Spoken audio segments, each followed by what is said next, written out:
What's on YouTube? It's PTT back at it with another Division video. Today guys we are talking about the Underground, okay? With 1.8 there is a lot of changes to the Division as a whole. One of them obviously being the Underground. The Underground is the DLC that I absolutely loved. Yes, Survival was brilliant, but I just loved the Underground. I got all of my characters to level 40, playing through it before all the changes came in where you only had to do it once. I love it. The Underground was super fun to go and play in. And now with the changes, it gets even more fun. So let's talk about them. Let's show them off to you as best as we can. And the first thing we're going to talk about is the Tactical Operations Center and the way in which you actually select your Underground mission, because it has changed a little bit. So first up, you have the ability to select a custom operation. This is basically what we have now. You can select options for difficulty, so normal, hard and challenging. You can select 1, 2 or 3 phases, and you can choose between 1 and 5 directives to activate if you so wish. Then there is the selection for a daily operation on hard difficulty. This is a single phase hard run with 2 modifiers active, and the rewards for completing it are Phoenix credits, directive intel and 1 high-end equipment item. Then there is a daily operation on challenging that you can select. This again is a single phase operation, but it is on challenging difficulty with 2 modifiers active, and the rewards again for completing it are Phoenix credits, directive intel and 1 gear set item. Then there is the 3 phase 5 directive option. This is a hard difficulty selection that will obviously run over 3 phases with 5 directives active, and your rewards should you complete this are Phoenix credits, directive intel and 1 high-end equipment item. It's really cool to see that there are obviously now daily challenges actually there as an option. If you guys actually really play the Division, you go around and do all your weekly reset stuff, you will know that there always was something in your menu that you could look at and it would give you the option to go and run a daily hard and daily challenge mission in the Underground, but you had to select it yourself. You know, it is cool now that it is there in the menu option. You can just select it and off you go. Next then, they changed up the directives. So currently, as we all know in the Underground, we have Fog of War, Mad Skills, Waste Not, Want Not, Special Forces and Sickness. They are the current directives that you can choose from, and they all do various different things. I'm not going to go into what they all do, because if you don't know by now, then this probably isn't the video for you. However, on the PTS, and hopefully you know what will come with 1.8, we have some new directives. They are ones that we will cover now. I will try to break them down as much as possible. So first of all, we have Electro Tech. New Electro Tech gives the player vastly reduced cooldowns on skills. However, a side effect of this experimental technology causes disruption to other electrical systems while a skill is active. Basically guys, this stops you being able to see your minimap, it stops you seeing waypoints, your ammo count, if your skills are usable or on cooldowns and things like that. It's very cool, I do indeed like this. But I think there could possibly be a little bit more to it if they really wanted it to be. Next then, we have one that I'm probably going to pronounce wrong, Adrenal Healing. Agents are granted a constant adrenaline boost, restoring their health. However, the extra intake means less frequent use is available for all healing abilities. Basically guys, your support station, your self heals and things like that have an extended cooldown on them. Again, it's pretty cool, have to be honest, but I didn't really notice it that much. Now whether that is just because I played so much Underground and I know how to play the game that I didn't really notice it, I don't know, but I definitely think it could be a little bit more penalising as far as the reduction in time. Okay, like let's take an example.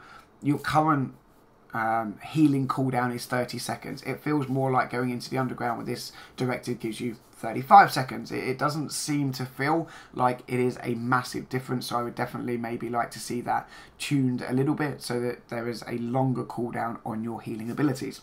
Next then we have Kinetic Armor. Experimental new gear that increases agents' armor as they increase their movement speed. Armor protection is significantly reduced while static.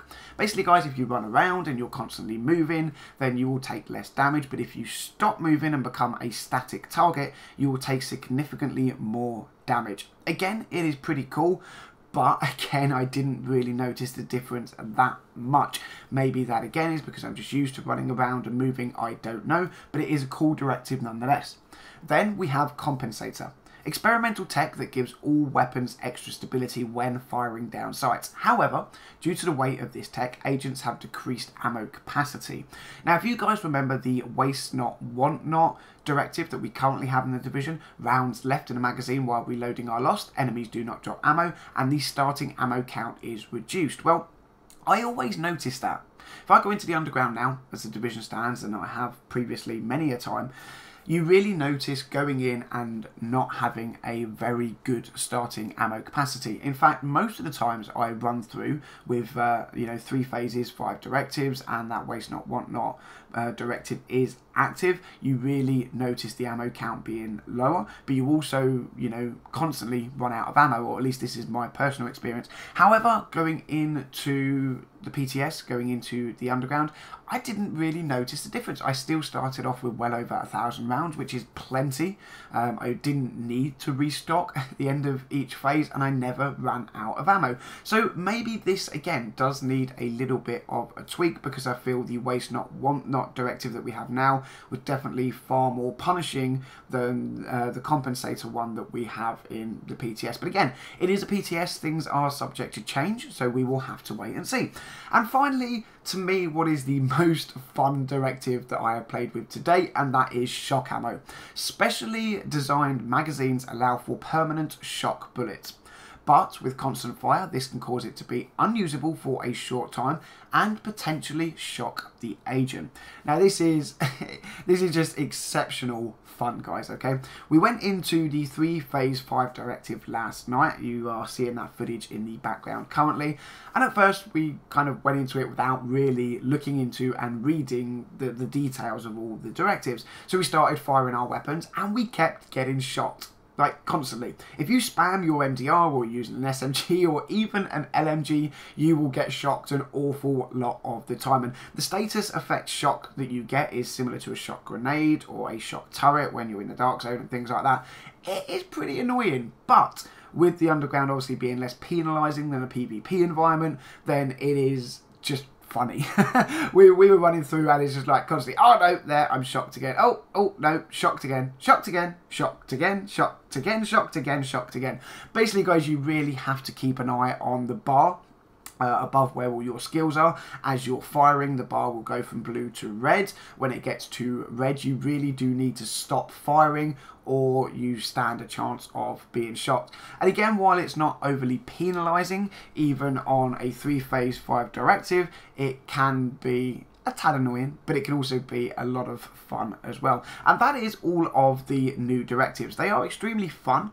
I enjoy them, and we will have to wait and see, obviously, if any tweaks are changed to certain aspects of them, i.e., like I said, the ammo count and things like that. But finally, guys, the next change I want to talk about is the hunters in the underground, okay? We all know the hunters, they are in the survival DLC.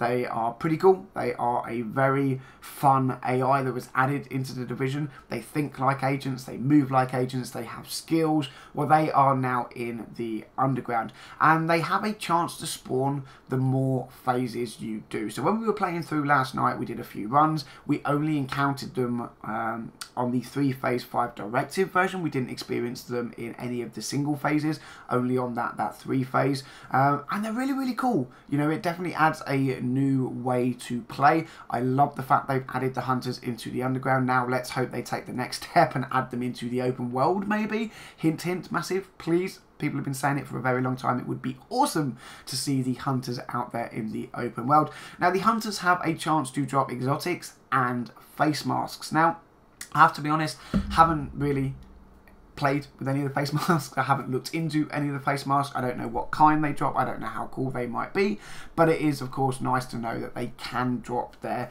if that is of course something you are chasing after. You now know that you can go there, you can do, you know, a multi-phase underground and stand a chance of getting them if you encounter the hunters.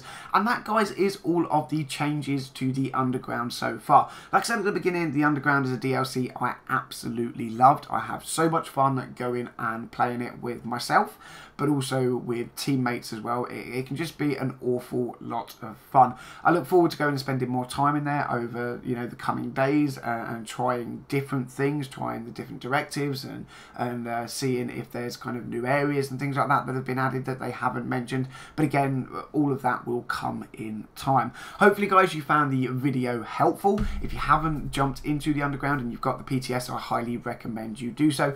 But for now, guys, that is going to wrap up the video. Drop a thumbs up if you liked it. Let me know your thoughts and views in the comment section down below. Subscribe to the channel for daily content. And for now, agents, as always, I thank you for watching. And until the next one, I'll catch you all soon.